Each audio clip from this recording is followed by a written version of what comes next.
Just give it time. You'll learn to live with it too.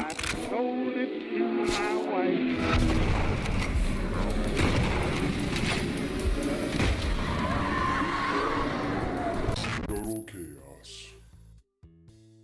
So Total Chaos is actually a Doom 2 mod that was totally converted into its own survival horror game and developed by one man seemingly, Sam Prebble, and released back in 2025.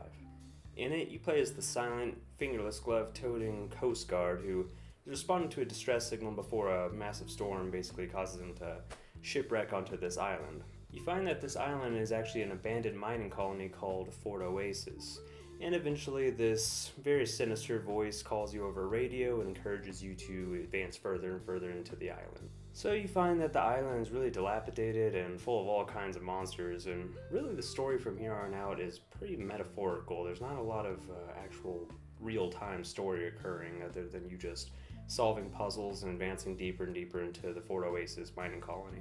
I feel like it was really going for like a Silent Hill 2 vibe where everything that was occurring in real time is actually some kind of metaphor for stuff that was going on in the protagonist's life prior. Viewing it that way, it basically tells the story of a man who resided in Fort Oasis at one point and basically became increasingly isolated as his health, his mental state, and his relationships all deteriorated around him. You get a lot of clues that it was a cancer diagnosis that was the catalyst for all this happening. And I'd venture to say that living in a mining colony and perhaps even working in the mines, that's how he developed lung cancer and things escalated from there. It's further reinforced by the fact that everything in Fort Oasis seems to be covered by this nasty growth that the voice over the radio refers to as rot, which could be a metaphor for like cancerous growth just taking over the whole body. There's a bunch of clues like ominous writings on the walls as well that kind of hint at the protagonist's mental state, things that say like unfair or why me, things that I'm sure the protagonist was thinking after getting this diagnosis. And the thing about all these clues too is it really kind of shows how the protagonist was engulfed with depression and anger, and this eventually resulted in the ones he loves being pushed away and basically abandoning him.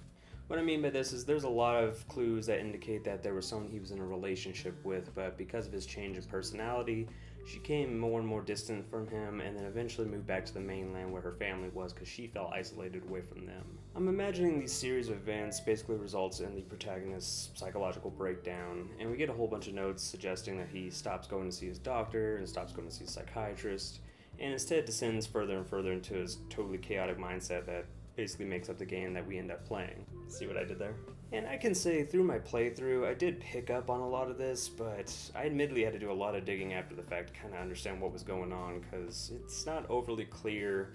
It sounds a lot better on paper than your actual experience of the story is. And again, to compare it to Silent Hill 2, I feel like when you get the full picture of that story, you get a really better understanding of the meaning behind the enemies and the meaning of the locations that you visit and everything like that. I can't say I got quite the same feeling from Total Chaos. It felt a little bit more clunky in its execution. I think the thing is with Silent Hill 2 is James actually tells you his perspective and his emotions in real time as you're advancing through the story, so it's a lot easier to empathize with him. Whereas the main character, Total Chaos, it's a total blank slate and silent protagonist, so it's kind of hard to relate with them and what's going on. And I mean, for probably over half the game, I wasn't even sure if everything that was going on was related to this protagonist. And this problem impacts the ending as well, which there is a good and bad ending, but either way, the revelation isn't really much of anything when you play it in real time. When you read it on paper, it makes a lot more sense, and I think it's actually pretty clever, but moment by moment gameplay, I didn't know what was happening or why it was happening. So with all that thrown out there, the gameplay is something I really liked in this game. I mean, I thought it was pretty excellent. The movement and combat are really fast and fluid, as you would expect from a Doom-based game. And it's pretty straightforward combat and primarily melee focused, despite what the trailers show us. With the classic stamina bar that goes down every time you swing your weapons, and different weapons of different weight that do more damage but utilize more stamina. And you even got a block button that doubles as a parry if you time it right, which I gotta say, this game is incredibly forgiving. I mean, dude, there were times where I was parrying, I hit the button like 2 seconds early, like, oh crap, I'm gonna get hit, and I still somehow end up blocking the attack. Like, okay, I'll take it. But the best part of the melee system to me is the fact that you can throw your weapons to do high damage and stun the enemy at the expense of doing a lot of damage to your weapon and not having the weapon in hand anymore, obviously.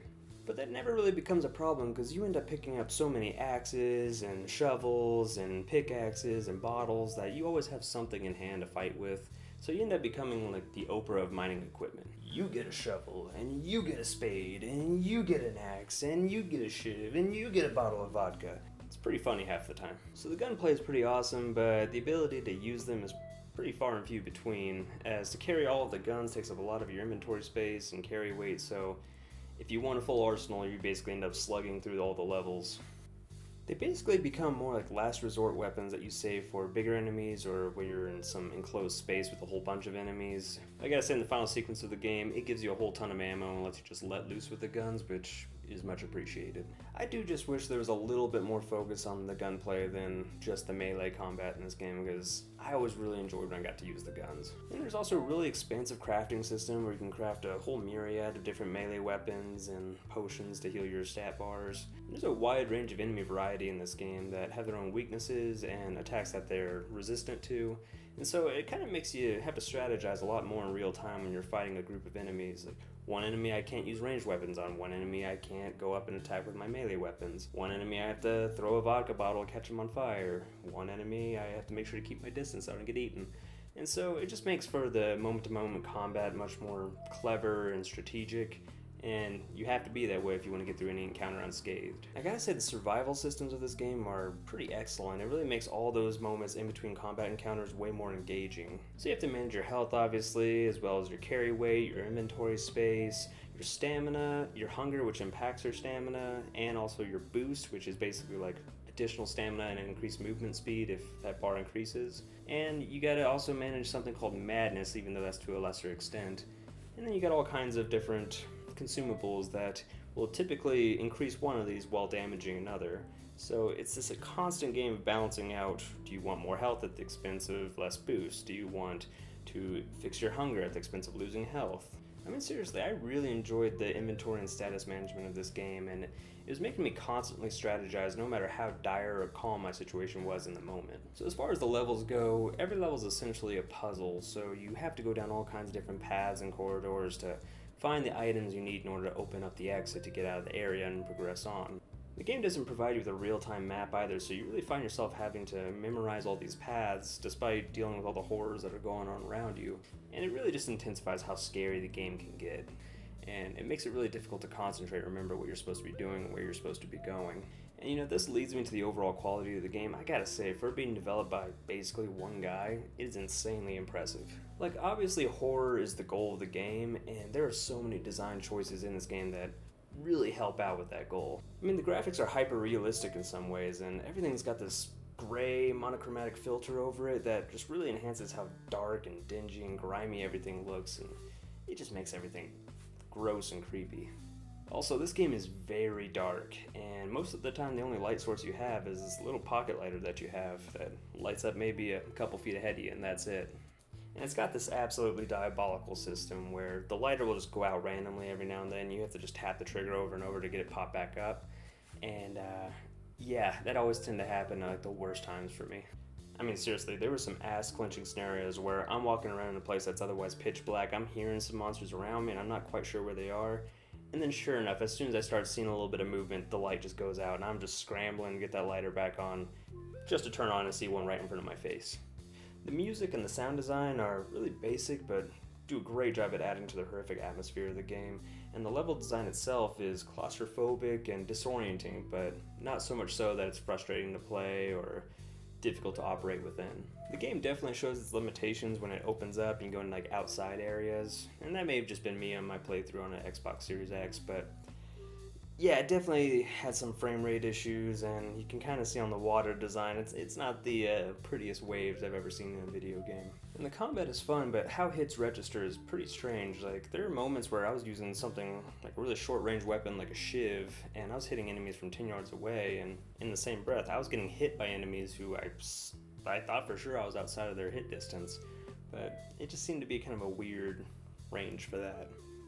And there's also this disappointment of systems being included in the game that were really neat, but were way underutilized. Like, there was this madness system where if you max out your madness, it would open up a path and help you solve puzzles or get into areas that were previously inaccessible, but really only ever occurs in scripted moments. I think it would have been a really cool system to incorporate throughout the game, and another thing for you to balance while you maybe try to get some secret items behind the door, but then you're dealing with high madness afterward.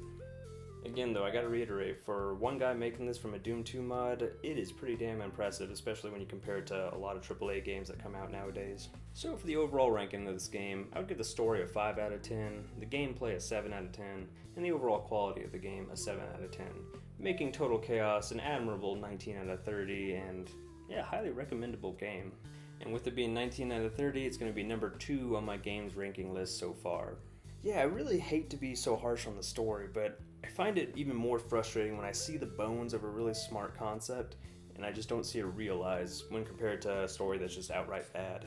I really can't stress enough how much I genuinely enjoyed this game despite the myriad of really minor flaws that existed, which again, developed by one guy, I kind of expect that. But if I were a kid again renting this from a rental store, I probably would have rented it several times over, just basically anytime I got an itch for a basic first-person shooter that I could beat over a couple days.